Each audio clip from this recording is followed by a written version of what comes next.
Welcome to another episode of Seen and Heard podcast, where everyone should be seen and heard. I'm your host, Sharon, and today I'm starting a morning segment called Express Yourself.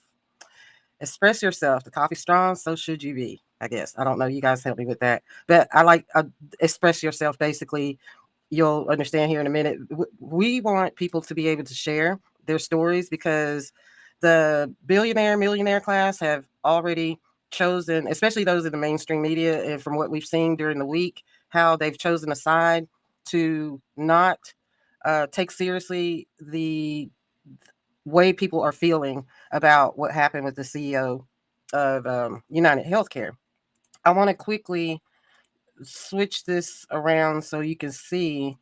This is the Atlantic, I believe, and let me see here. Can you see this? View tab. Okay, there we go. I'm still waking up. Okay, view tab, and I wanted to flip this around so you guys could see. View the tab here. Okay, I have to do it again. So I'm sorry about that. I'm still waking up and having coffee. It's early in the morning, but I'm going to flip this around so you guys can see this cover of the Atlantic.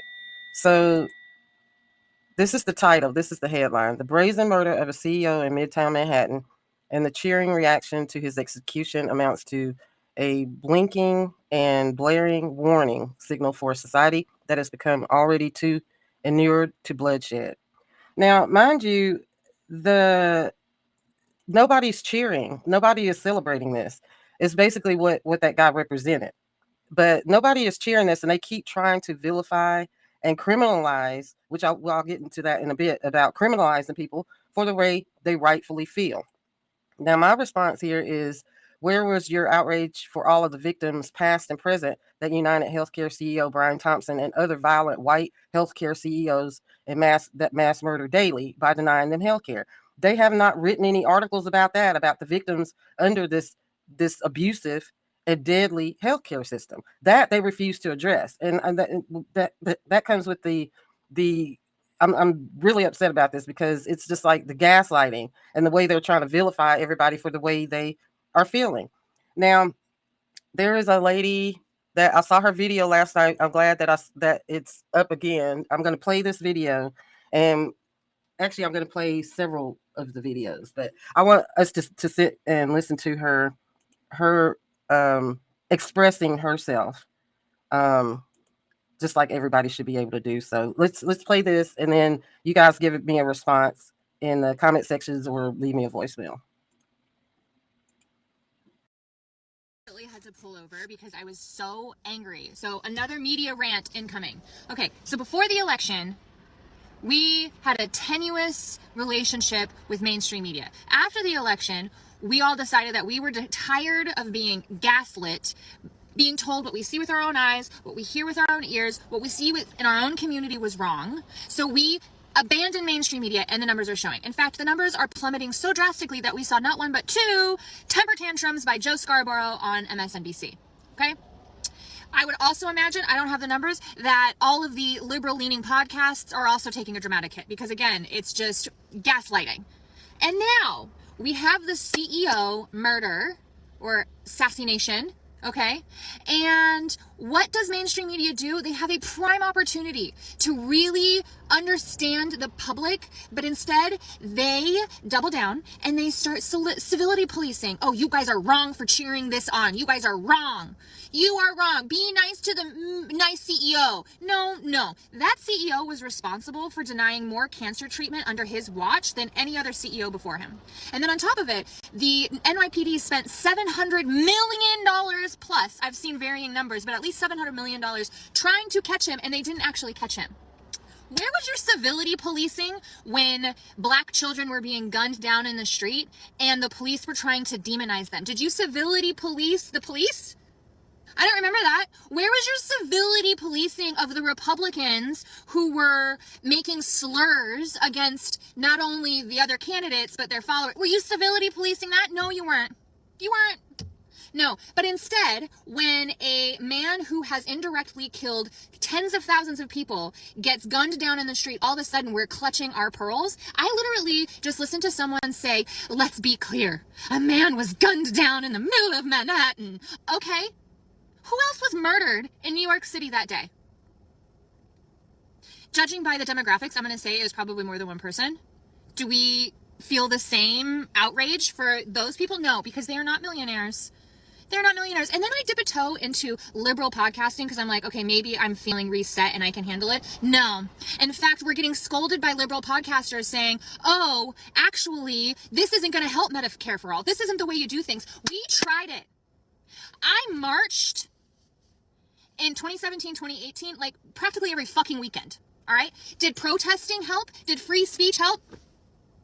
I still don't have Medicare for all. Billionaires aren't taxed. Protest isn't working. Okay, vote. Get out and vote. Get your candidate. Support your candidate. Give them money. Campaign for them. Door knock. I door knocked. I fucking campaigned. I gave them tons of money. They're still asking me for money. Did that help? So what's next? Protesting doesn't work. Voting doesn't work. What's next to where we get change? And then I hear from a liberal podcaster that won't be named that, in fact, we are all victims here on TikTok of Chinese propaganda. That's actually why we're on the side of the killer, Luigi, is because of Chinese propaganda. If that's not the dumbest fucking take I have heard today, I mean, it's still morning. The day is young, I suppose. Chinese propaganda? Gen Z has a really mixed message. They really don't understand what they stand for. Look, I'm not Gen Z. I'm an elder millennial, proud of it. But I'm pretty sure with my own eyeballs and my own ear holes, I can see what Gen Z is talking about. They were born into a system that is fucking broken, and they've been told, here's how you change that system, and they dutifully followed that path, and at the end, nothing fucking changed. Ta-da! It's not Chinese propaganda.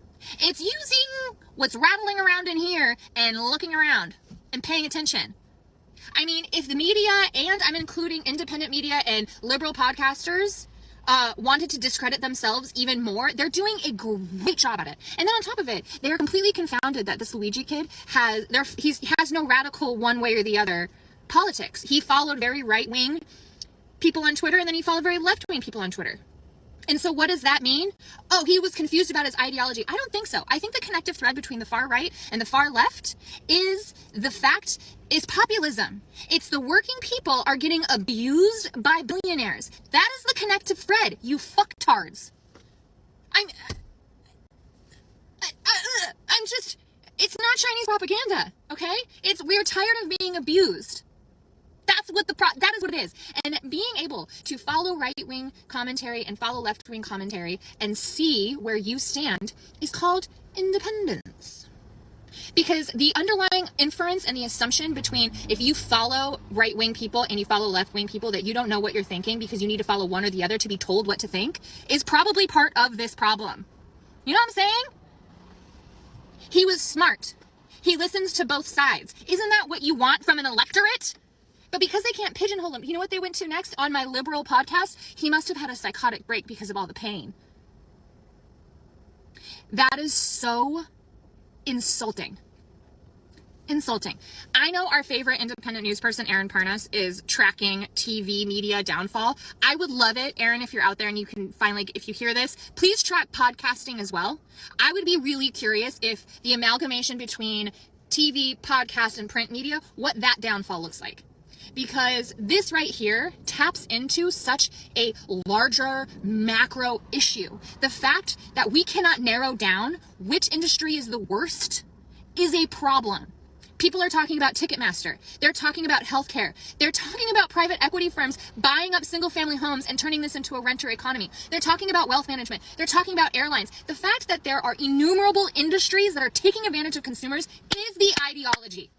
All right, rant fucking over. And that is another reason why they are going to take TikTok away from everyone, because we have tuned out and turned off the mainstream news media because of let me see here. Okay. They're biased coverage, and they're vilifying the regular person, and also insulting the audience. So she's correct in the way that independent media now is under the spotlight. I have talked about several of my independent media journalists that I follow in past podcasts, so you guys go back and watch and find those. I have them linked also in the description box. So I want to also play another reaction here to a reaction to the reaction, so you guys can have a variety of different opinions here. So let's play this one. Luigi Mangione and his lawyer and everything around this case of him killing the CEO, I think is going to bring us together in ways we did not anticipate. And I definitely didn't expect a month after that horrible election. I just feel like it is a lot of people on here talking about the collective consciousness, the awakening, the fear. Why were these people never afraid? Why were these billionaires never afraid when people are out here starving, don't have a place to stay? They should have always been scared, because why do you need $1 billion? Why are you not helping the collective? Why are you taking? Health insurance was never meant to be a business. And that's why we don't have universal health care in this country, because it is a business. And everyone else that says they want a businessman running the country, that means, right, it's not for you. Because a nonprofit that's for the people that it's serving is called a nonprofit by design. Because there's an assumption that you should not be here for money. And healthcare, why are doctors taking the oath if the ultimate goalpost is how much money they can make? So they have to have an oath to do no harm, but the people that pay the bills of the work that they do don't have to take an oath of doing no harm. They have to take an oath of how much money. Because what I always say, and I got a degree in sociology, is that, so I understand social systems and why we have them and what they do and how they impact people's lives, right? So what I never understood is, I've always felt like capitalism, I grew up in high school, I was reading Darwinism and taking philosophy classes and trying to understand the social structures that I found myself in as a young Black woman. What I noticed and what I see time and time again is that capitalism, the need to always make more money, right? People could be making $1 billion every year annually, but if they're not making 1.2, 1.4, 1.7, 2 billion, 3 billion, then it's a failure. And that's why the average person doesn't even know how to gauge success, because our definition of success in America is more. It doesn't matter what you have, it's just more. And so we find ourselves trying to chase after what the people who seem to have it all seem to have, which is more. And we need to redefine what more actually, like what success actually is. I feel like that will save us collectively. We need to decide our government is not about more of anything. It's about opening up and taking, like protecting. That's what government should be for, protection. Government should not be for money. Like, that's different. That if you want to run a successful business, go into business. But if you can get into government and get free business, which is literally the blueprint for Trump and his cronies, is that we get into government, that's guaranteed money, because government contracts are more lucrative. They're long lasting. They always have, I should have went into the military, because that's the people that's making all the money to get these government contracts, going overseas and doing whatever. Luigi has reset the collective understanding of who's the problem.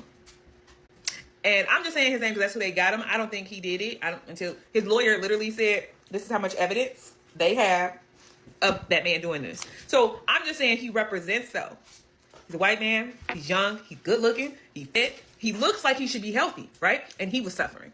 So now what are you going to do? What are the news channels? What are people going to, what's the narrative? You can't spin this. And his lawyer, I love, he was on a show today and he was sharing with the interviewer asked him a stupid question, like, why do you think the American public is like coming to his defense? And people are reaching out to him because people have tried to start GoFundMes for him and they can't seem to do it. But Kyle Rittenhouse could do it, and he killed 3 people. I believe it was 3 people, and got away with it and was able to do GoFundMes.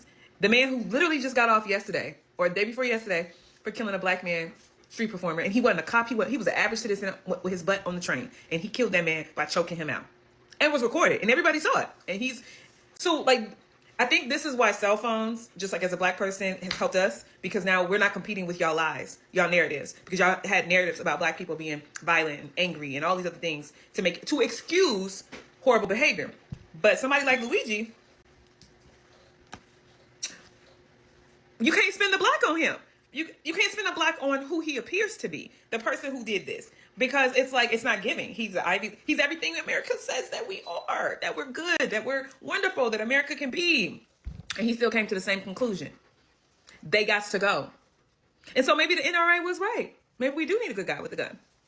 But I think what we're coming to is what do we define as success, and who are the actual good guys, and who are the bad guys, and we're no longer letting the media tell us who those people are. We can see them now. And this is another reason they want to take the TikTok away from us, because we can see without them telling us what to see. What y'all think? Another reaction to the reaction. I have another video. I'm trying to. It just started here. This one is actually one of my favorite ones, and I've got two more lined up. But I want to get everybody's reaction to these videos and clips, because this is what the mainstream media does not want us to see or hear. Also, like she said, this is one of the reasons they're trying to take TikTok away, or they're going to take TikTok away, because of the information, regardless of the issues. There are issues with every social media site.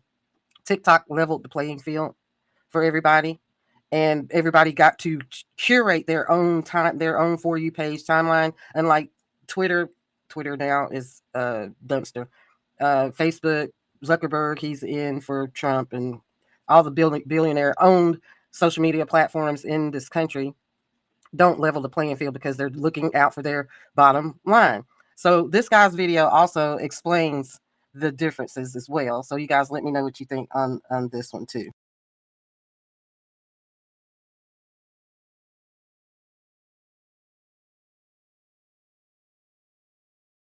$10,000 families are impoverished. I'm going to say that again. For every $1 billion that a billionaire has, 10,000 families miss out on $100,000 each. Because in order for that billionaire to have that money, they've got to get it from somewhere. Where do they get all that money? Well, they take it from the value of your labor. The money that your work makes, they take like 90% of that. So if a billionaire has $100 billion, it means they've deprived 1 million families of $100,000. What difference would $100,000 make in your life? A fucking massive one, right? Last year alone, the billionaires made $229 billion, which means they impoverished 2,200,000 families. It is that direct. They are the reason this is a zero-sum game. Otherwise, there'd be enough to go around for every person in the world. No exaggeration. They actually work exactly like a cancer cell in the human body does. They want all of the resources for their own usage, failing to realize that they exist as a part of a living system, who, as they steal the resources from the cells around them and the body starts to die, they also start to die. And then what do you need to do to a cancer in order to save the rest of the body? Cut it the fuck out. Because the systems of the body, they don't try and reject the cancer cell because they view it as a part of the body. Because it was a cell at one point. Like, yes, at one point this might have worked. But now it's become so bloated as to choke us to death. Think of all the people that you know personally who have died in this country because they can't subscribe to being alive. They can't afford the subscription fees.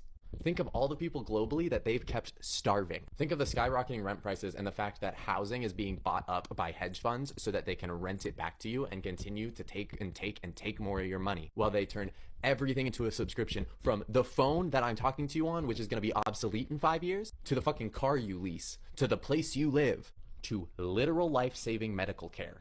For every $1 billion a billionaire makes, 10,000 families are impoverished. So I'm going to put the name of all of the creators' videos that I shared in this podcast. I'm going to put their names in the description or on the video when I edit.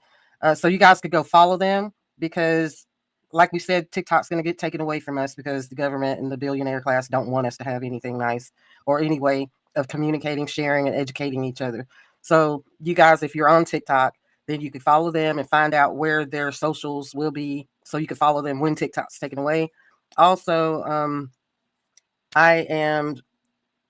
don't forget to like, thumbs up, subscribe, and share on my video, because that helps me in the algorithm as well. I'm preparing for my closing of TikTok when it happens also.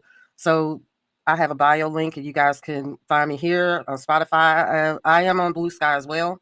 And so just follow everybody to try to keep the community together, because they're trying to split us up. So and make examples of us. And that comes to the last video I'm going to share with the lady. There's a lady that I just saw the news about that they arrested just because she said the words denied, depose, the 3D words that Luigi Mangione said.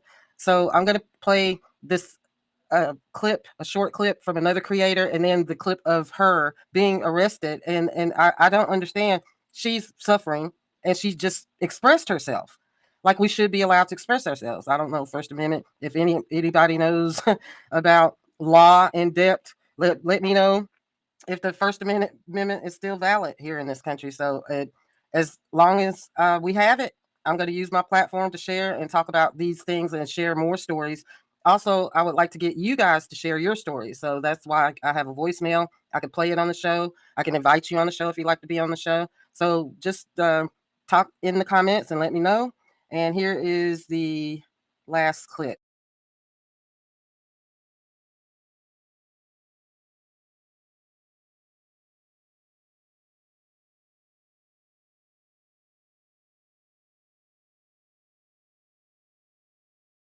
I never thought I would utter these words, but y'all know y'all are dead wrong for having that white lady locked up in that jailhouse because she said delay, deny, and depose. You're next.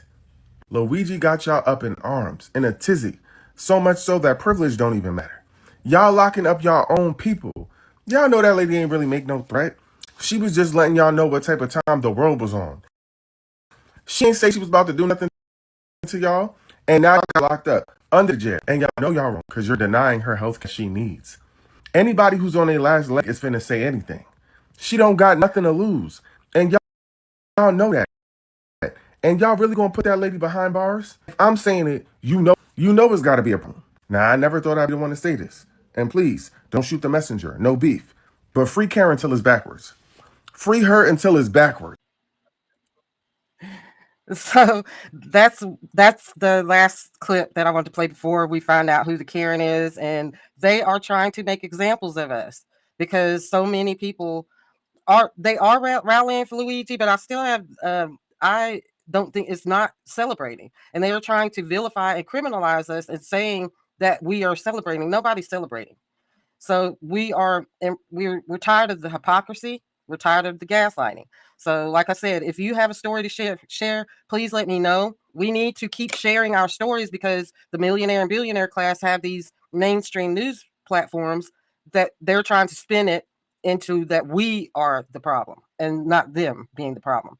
So, with that, I will close out. This is the last video, and I will appreciate your support. Please don't forget to thumbs up the video, like, share, comment, and support me for my year-end fundraiser. I'm still fundraising, and we do have merchandise as well. So I will see you guys on the end. Just don't forget to like, share, and subscribe. Thank you. Here's the video.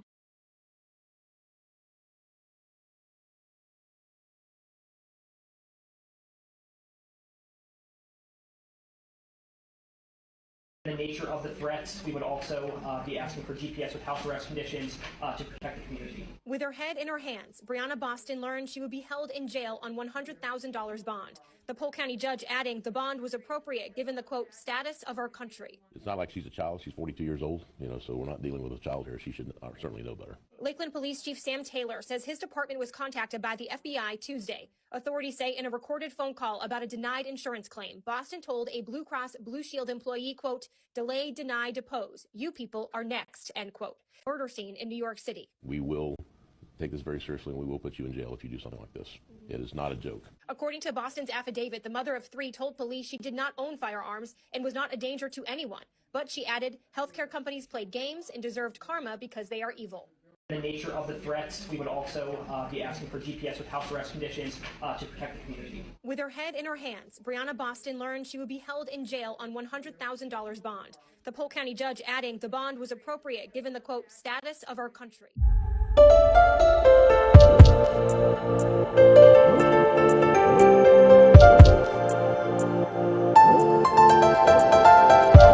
think this man should face the consequences of his actions, but not this man, and you're upset that this man pardoned his son, but you think this man should pardon the violent and nonviolent January 6 offenders, then you might be one of these.